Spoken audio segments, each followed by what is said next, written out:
मनसः सर्वार्थानां उपक्रमे यमनत्वा कृतकृत्या शिवहुतं नमामि गजाननम्। आशासुराशी भवदङ्गपल्ली भासैव दासीकृतदुग्धसिन्धुं मन्दस्मितैर्निन्दितशारदयन्तं वन्दे रविन्दासनसुन्दरित्वाम्। कल्याणानां निधानं कलिमलमथनं पावनं पावनानां पाथेयं यन्मुक्षो सपदि परिपदप्राप्तये प्रस्थितस्य विश्रामस्थानमेकं कविवरवचसां जीवनं सज्जनानां बीजं धर्मद्रुमस्य प्रभवतु भवतां भूतये रामनाम। मंचस्थ सम्माननीय परमादरणीय साहित्यकार, साहित्य के धुरंधर, अध्यक्ष पद पर विराजमान श्रीमान डॉक्टर दयाराम मौर्य रत्न जी, आज के इस विमोचन गोष्ठी के मुख्य अतिथि साहित्यकार हेमवती नंदन बहुगुणा, उसका स्नातकोत्तर महाविद्यालय के पूर्व हिंदी विभागाध्यक्ष डॉक्टर दुर्गा प्रसाद जी ओझा जी, जिन्हें हम संक्षेप में डॉक्टर टी.पी. ओझा जी के नाम से जानते हैं, और इसी क्रम में बैठे हुए पूर्व प्रधानाचार्य B D. Dubey inter college Pratapgarh doctor Gyanendra Nath Tripathi ji, और उनके बाएं पार्श्व स्थित डॉक्टर प्रोफेसर शैलेंद्र कुमार मिश्र जी, प्राचार्य हेमवती नंदन बहुगुणा डिग्री कॉलेज लालगंज प्रतापगढ़, अध्यक्ष जी के दाईं ओर बैठे हुए श्रीमान राम अवधेश जी मिश्र, निदेशक सरस्वती संस्थान लालगंज प्रतापगढ़, और उनके दाईं बैठी हुई मंचस्थ इस संगीत महाविद्यालय की प्राचार्य जी।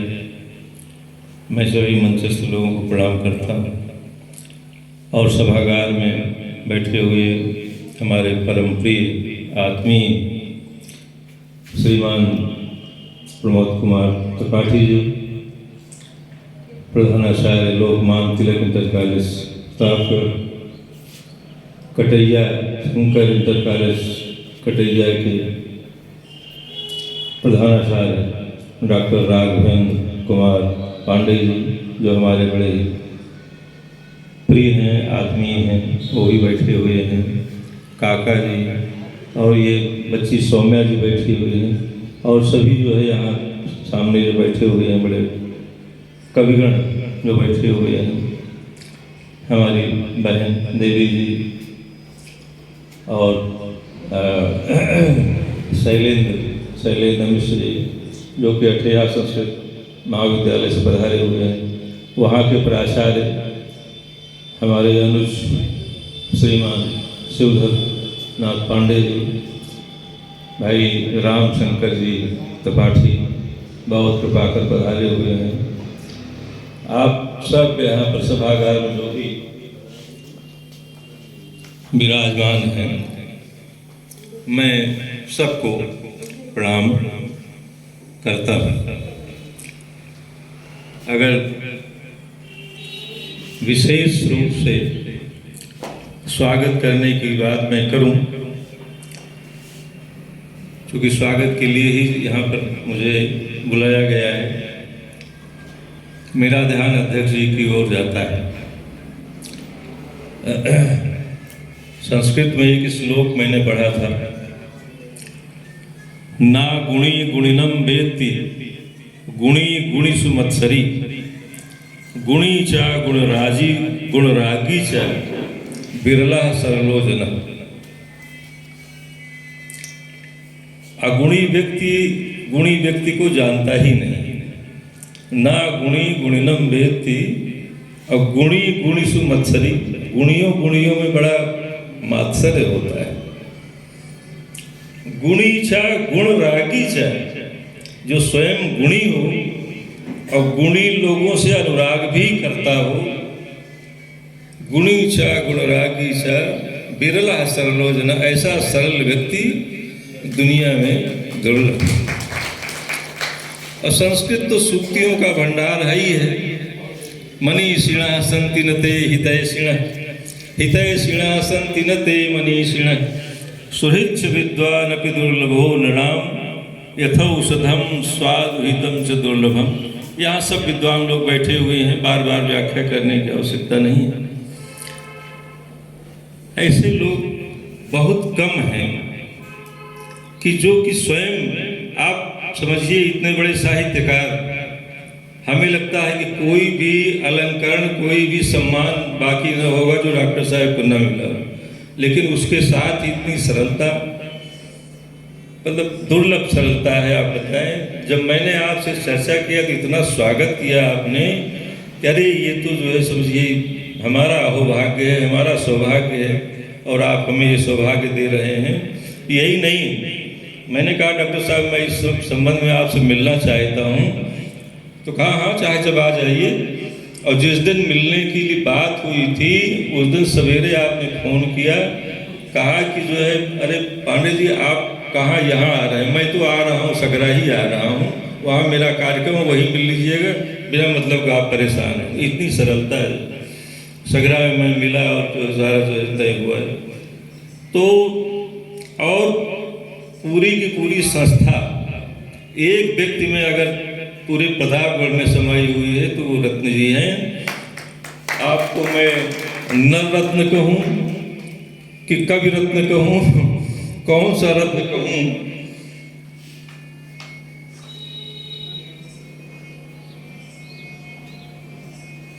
ऐसे दुर्लभ व्यक्तित्व को मैं कोटि प्रणाम करता हूँ। आप इस सभागार की शोभा बढ़ा रहे हैं, सब आपका ही है। और हमारे जो मुख्य अतिथि महोदय बैठे हुए हैं, आपके बारे में क्या कहा जाए। आप भी इस पुस्तक के संबंध में बराबर आपसे परामर्श होता रहा। मेरा ख्याल है जितना मैं जानता हूँ पुस्तक के बारे में उतना ही आप जानते होंगे, उससे न जानते होंगे, उससे कम भी न जानते होंगे। चूँकि बराबर आपसे बातचीत इस संबंध में होती रही, परामर्श होता रहा किसको कैसे किया जाए, क्या किया जाए। आपने सुबह संसा दे करके भी हमें कृतार्थ किया है। मैं बहुत ही आपको धन्यवाद देता हूँ, आभारी हूँ। आपने तरह तरह से परामर्श दे करके और तरह तरह से हमें उपकृत करके कृतार्थ किया है। मैं बारंबार आपको प्रणाम करता हूँ। हमारे परम आदमी डॉक्टर ज्ञानेंद्र नाथ त्रिपाठी जी जो मेरे पड़ोस में ही रहते हैं और उनका भी मार्गदर्शन हमें बराबर मिलता रहता है। इस ये जो आज का आयोजन है इस संबंध में मैंने आपसे वार्ता किया था और कहा कि ये बहुत अच्छा आप कर रहे हैं कि जो वहाँ कर रहे हैं। और आपने भी बड़ी प्रशंसा किया डॉक्टर रत्न जी की, कहा कि वहाँ जो है कराना बहुत अच्छा है। हमारे हेमवती नंदन बहुगुणा डिग्री कॉलेज के प्राचार्य जी, आप विद्वान तो हैं ही, इतनी बड़ी संस्था के आप प्राचार्य हैं, फिर भी मैं एक दो बार ही आपसे मिला हूं, लेकिन आपकी सरलता सहजता का मैं अभिभूत हूं। और कल जब मैंने आपसे बात किया तो आपका मैं डॉक्टर साहब मैं बिल्कुल आपके जो है समारोह में आऊँगा। आप स्वयं विद्वान हैं और ये भी समझें एक विद्वत कुल से आप संबंध रखते हैं। प्रोफेसर राजेंद्र जी मिश्र, पूर्व कुलपति संपूर्णानंद संस्कृत विश्वविद्यालय, उनसे कौन परिचित नहीं है। आप उनके भतीजे हैं, उनके कुल से हैं। और मैंने जब उनसे फ़ोन से वार्ता किया तो उन्होंने कहा कहाँ रहते हैं, निवास कहाँ बनाए हुए हैं। तो मैंने बताया लालगंज में रहता हूँ। तो उनका वहाँ तो मेरा एक जो है वहाँ प्रिंसिपल बन के गए हुए हैं। अरे कहा उनसे परिचित है, उनसे बातचीत हमारी होती रहती है। उन्होंने सुबह संसा से हमें उपकृत किया है, ग्रंथ में जो है रखा हुआ है। तो आप भी पधारे हुए हैं, ये आपकी आत्मीयता है, आपने हमें कृतकृत किया है। श्रीमान राम अवधेश जी मिश्र हमारे बड़े ही आत्मीय हैं। और आप समझें कि लालगंज में सबसे ज़्यादा मैं अगर किसी पर विश्वास करता हूँ कि ये काम अगर मैं कहूँगा तो मिश्र जी तो अवश्य ही जो है मेरा सहयोग हो जाएगा। नच जैसे कोई भाई होता है, भाई ये होता है विश्वास की मतलब ये कार्य हो जाएगा, उस तरह मेरा विश्वास है। और आप समझें आज तक 42 साल लगभग हो रहा है। आप भी लगभग जितने वर्षों से मैं हूँ उतने वर्षों से आप भी हैं। और कभी भी ऐसा नहीं हुआ कि कोई ऐसा हुआ हो कि मैंने कहा हो और वो काम ना हुआ हो। मैं बहुत ही आभारी हूँ मिश्र जी आपके प्रति भी। आप यहाँ पर पधारे, मैं बहुत ही स्वागत वंदन आपका कर रहा हूँ। संगीत महाविद्यालय की प्राचार्य जी यहाँ पर विराजमान है मंच पर, मैं भूरि भूरि आपका अभिनंदन वंदन कर रहा हूँ, प्रणाम कर रहा हूँ। सभागार में बैठे हुए भाई प्रमोद कुमार तिवारी जी, लोकमान्य तिलक कॉलेज के प्राचार्य जी, भाई हमारे श्रीमान डॉक्टर राघवेंद्र कुमार पांडे जी, आप लोग यहाँ पर पधारे हुए हैं। मैं बहुत ही कृतज्ञ हूँ। मैं महसूस कर रहा हूँ कि आप लोगों ने कितना मेरे मन में कितना आपके प्रति स्नेह, मेरे प्रति आपके मन में कितना स्नेह है। यहाँ पर आए हैं, इस समय परीक्षाएं चल रही हैं बोर्ड की, और जो रिटायर्ड लोग हैं जैसे हम लोग हैं उनके लिए तो समय का कोई मूल्य नहीं है, लेकिन आप लोगों के लिए रविवार का बहुत मूल्य है। मैं जब सर्विस में था तो कोई रविवार को कह देता था कि रविवार को पंडित जी आना है, तो मैं सत्य कह रहा हूँ, झूठ कम बोलता हूँ, एकदम ये नहीं कहता हूँ, नहीं बोलता हूँ, लेकिन ये मुझे बहुत कठिनाई होती थी। मैं कठिनाई महसूस करता था कि भाई काल दिवस में करते तो ठीक था, रविवार भी जो है आपने ले लिया जो है। तो चूँकि रोज़ तो 6 घंटे 8 घंटे जो है काम करना पड़ता है, एक दिन आदमी छुट्टी पर होना, तो आपने उसमें से समय निकाल करके हमें आपने दिया है। बहुत ही मैं धन्यभागी हूँ, सौभाग्यशाली हूँ। हमारे कवियोरों में काका जी और बेजोड़ जी आप सब यहाँ पर पधारे हुए हैं। अठेहा संस्कृत महाविद्यालय से हमारे छोटे भाई श्री शिवधर नाथ पांडे जी और उनके साथ श्री शैलेंद्र मिश्रा जी, श्री उमाशंकर शुक्ल जी, आप सब यहाँ पर पधारे हुए हैं। देवकांत त्रिपाठी जी, आप सब यहाँ पधारे हुए हैं। मैं भूरिशा आप लोगों को धन्यवाद देता हूँ, आभारी हूँ। हमारे ज्येष्ठात्मज श्री महर्षि पांडे जी यहाँ पधारे हुए हैं, मैं उन्हें भी धन्यवाद करता हूँ। आप सब लोग यहाँ पर आए, सबका स्वागत है, वंदन है, अभिनंदन है। बंधुओं, स्वागत के बाद थोड़ा अवसर है, 1-2 मिनट में और लेना चाहूँगा। ये जो लेखन कार्य है, किसी लेखक की उक्ति पर मैं पढ़ रहा था, तो उन्होंने लिखा कि ये एक तरह से प्रसूति पीड़ा, इसे प्रसूति पीड़ा कहा, प्रसव पीड़ा।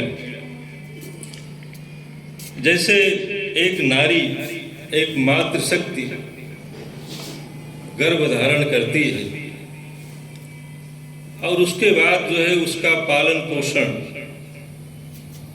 प्रसव के बाद भी उसका लालन पालन क्लेश होता है, लेकिन अंत में एक सुख भी होता है।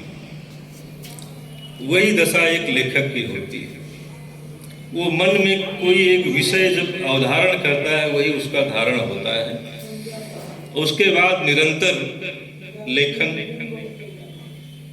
और लेखन के बाद फिर जो है लगातार संशोधन, प्रूफ संशोधन का एक जो क्रम चलता है, तो वो साल 2 साल में कहीं एक ग्रंथ निकलता है।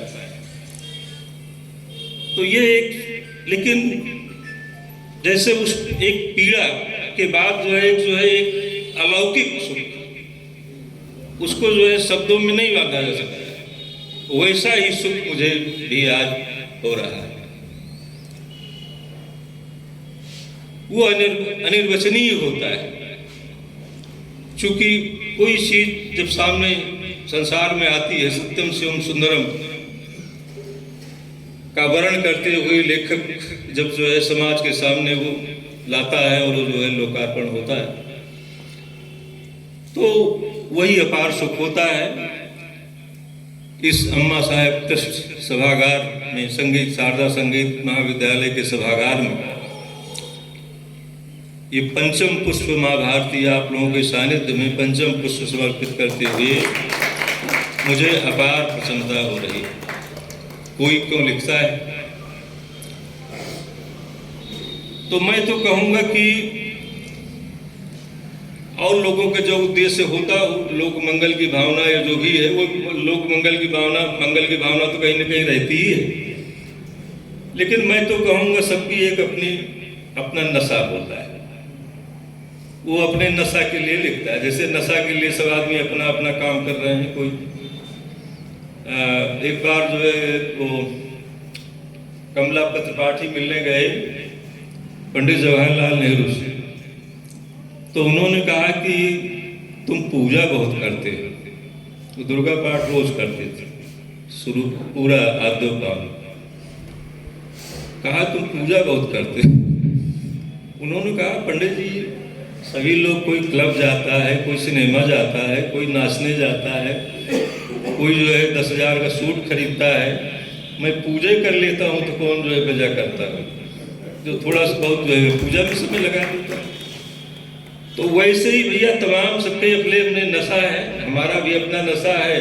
नशा दूर करने के लिए मैं लिख ही लेता हूँ। तो अभी मैं प्रयागराज गया था, वहाँ स्वामी निश्चलानंद सरस्वती जो पुरी के शंकराचार्य जी हैं, उनके आश्रम में था। तो उनके आश्रम में 10-20 विद्वान तो वैसे ही रहते हैं, वही शंकराचार्य। प्रतापगढ़ के भी 3-4 सुनाम धन्य विद्वान वहाँ पर मौजूद थे। आपके परम प्रिय भी वहाँ थे, वो नाम लेना ठीक नहीं है। तो बातचीत ऐसे चलने लगी, तो लेखन की जब बात आई तो कहा अब लिखना क्या रह गया है, जबकि इतने ऊंचे ऊंचे ग्रंथ, इतनी विद्या पड़ी हुई है, उसको कोई पढ़ने वाला नहीं है, तो अब नई चीज लिखने की क्या आवश्यकता रहेगी। तमाम लोगों ने इसका अनुमोदन भी किया, लेकिन इसका अनुमोदन न तो मैंने तब किया, न आज कर रहा हूँ, और न करने की स्थिति में हूँ। कारण उसका ये है कि फिर तुलसीदास के रामचरितमानस की ही आवश्यकता क्या रह जाती, क्योंकि रामचरित तो न जाने कितने रामायण के ग्रंथों में लिखा हुआ है, उसकी कोई आवश्यकता नहीं रह जाती। लेकिन मेरा अपना मानना है कि लेखन की आवश्यकता हर समय रहे थी, है और रहे।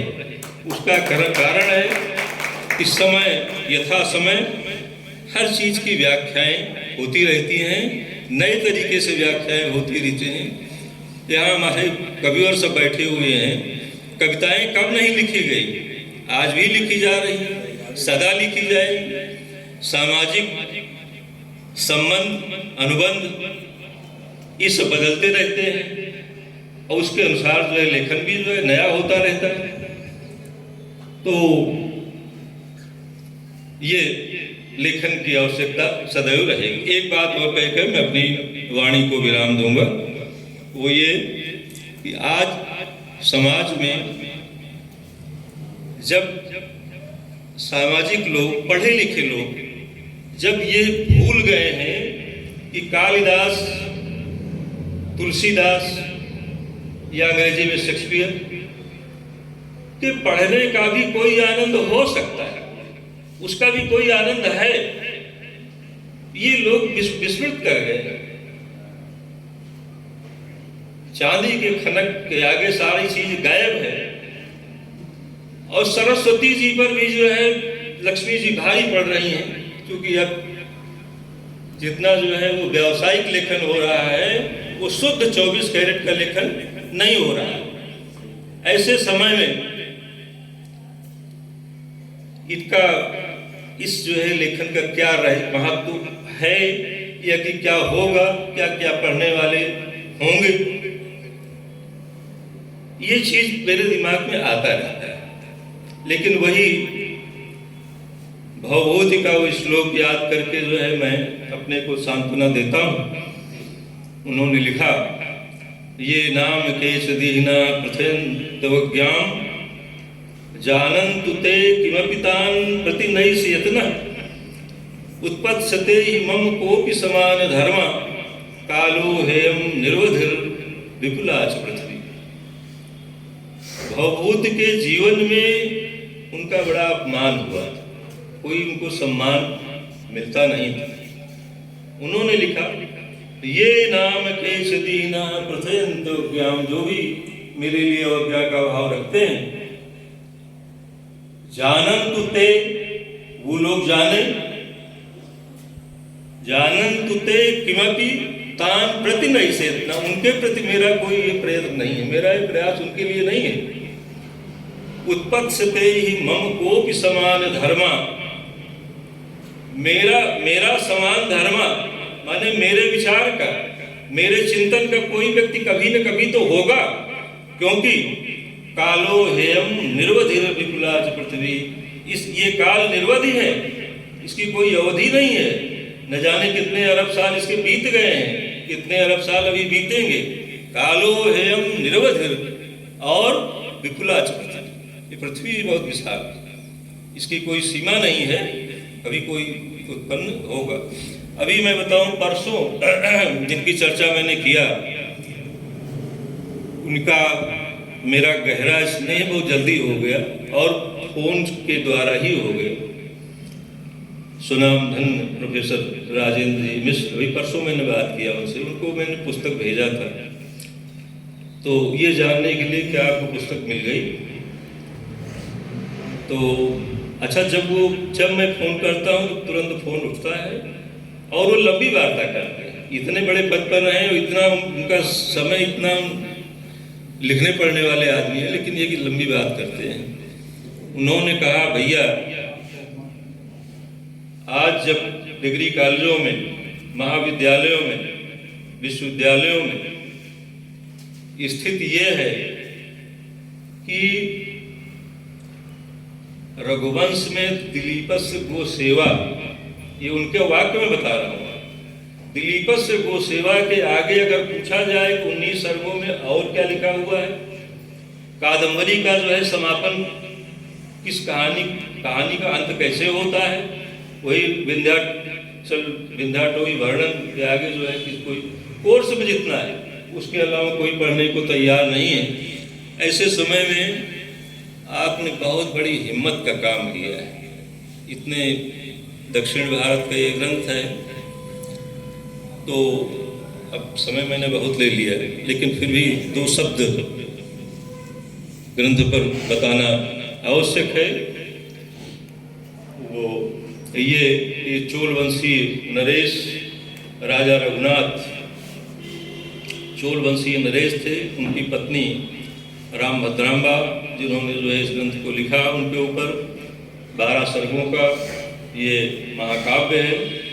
काव्य बहुत बेजोड़ है। ये इस काव्य को मंगाने में जो है मुझे बड़ा परिश्रम करना पड़ा। पहले मैंने चौखंबा मोतीलाल बनारस पत्र भेजा, उन्होंने कहा कोई ग्रंथ यहाँ नहीं मिलता है। दक्षिण भारत में मैंने टटोला तो वहाँ मद्रास विश्वविद्यालय मैंने लिखा था, तो वहाँ की अट्टयार लाइब्रेरी है, उन्होंने जो है मुझे पत्र लिखा, ये ग्रंथ जो है केवल एक लाइब्रेरी में है, वो भी भेजा नहीं जा सकता है, आप पैसा भेजेंगे तो फोटो स्टेट में भेज दूँगे। उन्होंने फोटो स्टेट भेजा, उसी के आधार पर जो है मैंने इसको पुस्तकाकार इसको बना करके फिर जो है लिखा। अंग्रेजी कुछ फुटनोट है, इसके अलावा उसमें कहीं कुछ है ही नहीं। मूल ग्रंथ में भूल गया, मुझे लाना चाहिए था यहाँ। तो ये प्रोफेसर मिश्र जी ने भी कहा था कि इसका आपने पुनरुद्धार कर दिया। संस्कृत संस्थान जहाँ के अनुदान से छपी हुई, वहाँ भी कहा कि ये जो है इसका उद्धार किया आपने, और उत्तर भारत में अगर ये जो है प्रकाशित होगी, प्रसारित होगी, तो ये जो है बहुत बड़ा काम हुआ है। चूँकि अच्छा उत्तर भारत में उसमें जो वर्णन है, जिस तरह के सांस्कृतिक वर्णन है, मान लीजिए उसमें केलों की पंक्तियों का वर्णन, नारियल का वर्णन, कावेरी नदी का वर्णन, धान के खेतों का वर्णन, या कि दक्षिण भारतीय जो परिवेश है, सांस्कृतिक परिवेश है, उस सब का वर्णन, वो उत्तर भारतीयों के लिए एक नई चीज उसमें दिखाई पड़ती है।